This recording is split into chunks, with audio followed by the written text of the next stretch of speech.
Yung ganitong car key keychain din ba yung gusto mo, B? Ang ganda, di ba? Kapag nag-iintay ka doon sa kadate mo, ayan, pwede mong paglaro-laruan. Ang tagal naman niya, B.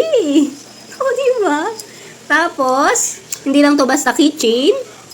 Pwede din po itong can opener. Chirin! O, di ba? Ang cute. And then, eto, meron dito, pang bukas ng parcel.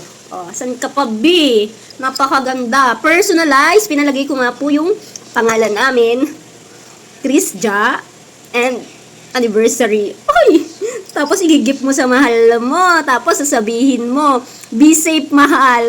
Ewan ko na kung hindi yung kiligin sa'yo, B. So, yung iba, pinalagay nila name nila and pinapalagay nila yung cellphone number nila para kung mawala nila, mahulog, or ma-misplace nila itong car key or motor key keychain nila, B.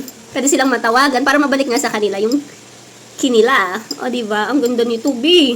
Heavy duty. Pwede mo tong ipang-gift kasi customize yung paggigipan mo. Pwede mong ipalagay yung pangalan niya or kung anong gusto mong ipalagay. Customize car key keychain, motor key keychain, or house key keychain. Huy!